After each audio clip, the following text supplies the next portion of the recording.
Hey everyone! Interested in learning the jungle role? Having a hard time climbing ranks? Stuck and don't know what to improve on? Or just want to know more about the role? Don't worry, here are 6 general tips that have personally helped me when playing jungle. These tips are very good fundamentals to learn which would still be relevant as the seasons pass and is something that a jungler must know.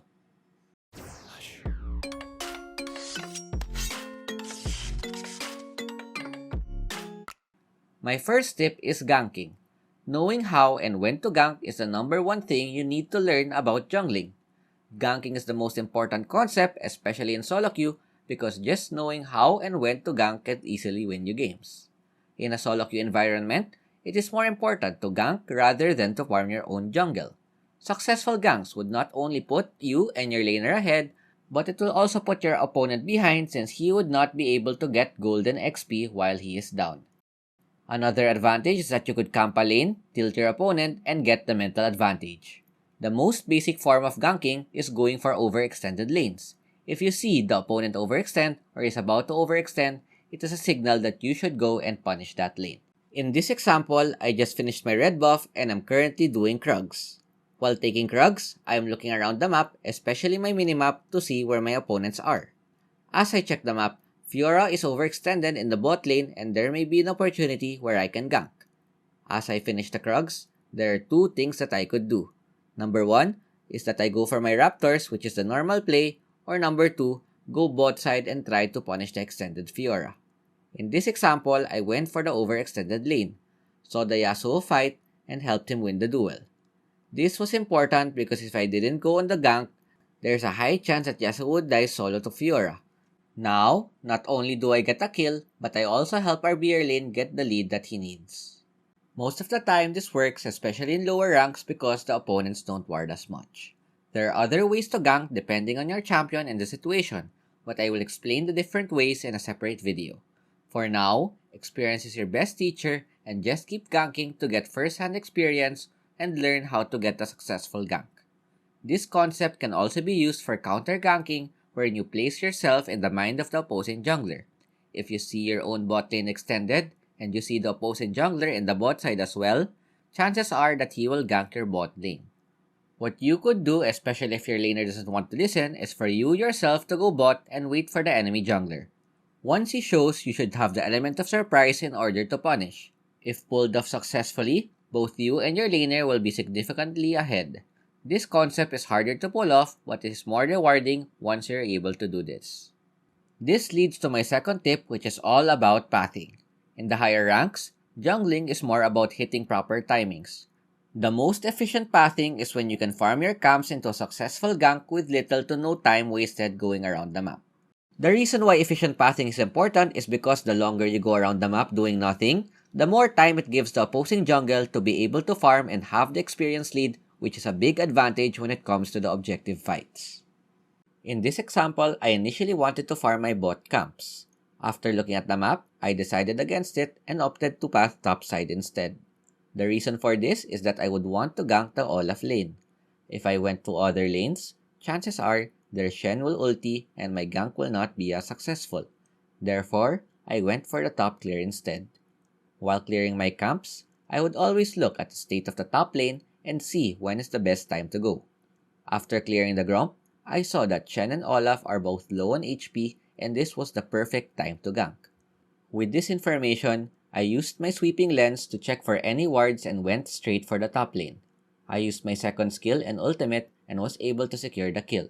If I went for my bot camps, I would not be able to do this successfully. For more information, I will make a separate guide on what are the most used jungle paths with their respective advantages and disadvantages. The most important thing about pathing is that you need to think ahead on what will happen and path accordingly to the place where you want to end up. Another thing that could help is always think and look where to go next when clearing camps. Jungle is a very dynamic role. Your pathing can change depending on the different circumstances such as team compositions, wave management, and skill. Connected to this is my third tip, which is all about decision making. As a jungler, we need to make quick decisions based on what's happening on the map. For example, we see that Xin Zhao is on the top side of the map. As much as we would want to help, We are currently out of position and the fight will most likely be finished by the time we get there. So what we do instead is to make a play in the opposite side of the map. Instead of taking the scuttle, try to go straight for the blue buff and take it instead so we can have a trade and punish the Xinjiao even though they may have gotten a kill. Another example of decision making is when starting an objective with it being contested. There are two ways to solve this, whether to finish or to turn and fight. Both decisions work, but personally, I would always like to turn and try to win the team fight rather than finishing the objective. Winning the clash is important so we can be ahead in gold and experience, which could snowball the game and is better than risk getting the objective but lose the team fight. The only time I will prioritize the objective over fighting is if I know that we won't win the fight and disengage as soon as possible once the objective is taken. These decisions are learned mostly through experience, and the most important thing is to learn when something goes wrong and how to improve on it. My fourth tip is mental fortitude. Jungle is generally the most blamed role in a game since it is crucial when it comes to the early game for affecting lanes as well as securing objectives. Everyone has off game, so whenever a teammate gets ganked and places the blame on you, just mute him and always play for your win condition. If you are playing a late game champion, try your best to ward for your team to prevent ganks and farm as fast as possible. If you have winning lanes, it is safer to gank and protect those lanes rather than helping losing lanes.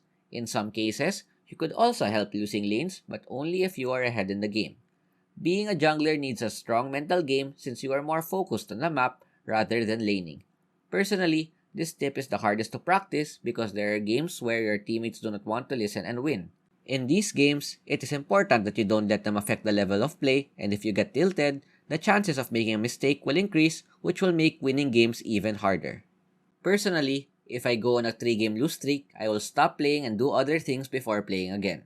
Sometimes this may be hard to do since you would want to get your points back, but things will most likely only end up worse if you force yourself to play. Therefore, when I play, I have my own personal motto, which is play to improve. What this means is that no matter what happens in the game, win or lose, I would always look at my mistakes and how I could carry the team and become a better player rather than blaming my teammates for the loss. This way, if I improve as a player, naturally I would do better in games and in a sense my rank would increase without me even knowing it. Mentality is so important and it is the number one thing that causes player stress and toxicity in the game. The fifth tip that can improve your jungling is champion pool. At first, you would want to try all of the jungle champions and see what fits your playstyle the best. Once you see what champion you would want to play, try to look for similar champions that do similar things. When ranking, this is when you stick to 2 to 3 champions that you'd like to spam and use them exclusively. It is better to be strong at 2 to 3 jungle champions than being good at all of the jungle champions.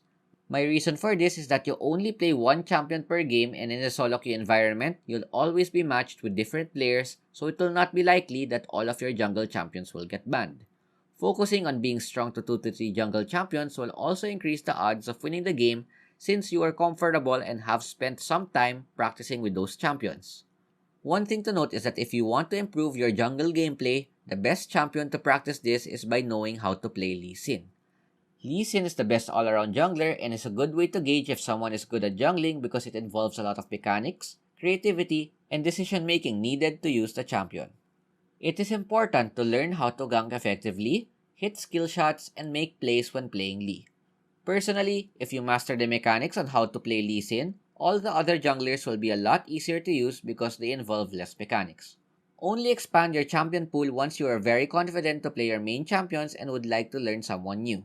For this, I have a lot of gameplay tutorials on most of the meta junglers, so feel free to check them out. The last tip that I am going to share with you is all about objectives. A lot of people ask which is better, Dragon or Rift Herald, or when to trade objectives. Personally, I would rather take Herald on the first spawn and Dragon on the second spawn. The reason for this is that first Herald increases your chances of getting the first tower, which would provide your team with more gold. With the additional gold, this increases the teamfight presence, which would make your teamfights better. If both teams try to contest the same objective, look at both comps and see which champions have their ultimates. Look for the trade if they have kills or a stronger composition early game. Also look at the ultimates if your team is ulti dependent like Kennen or Wukong. If their ulti is on cooldown, it is better to look for the objective trade since these champions will not be as effective at teamfights. Always try to check the timer when the objectives will spawn and say in advance if you're looking for the contest or trade. One last is when it comes to the 50-50 smite fight, always combine your highest damage skill with smite to increase the chances of winning the smite fight. Winning team fights are not the most important thing, but what happens after. Objectives are not limited only to Dragon, Herald, or Baron.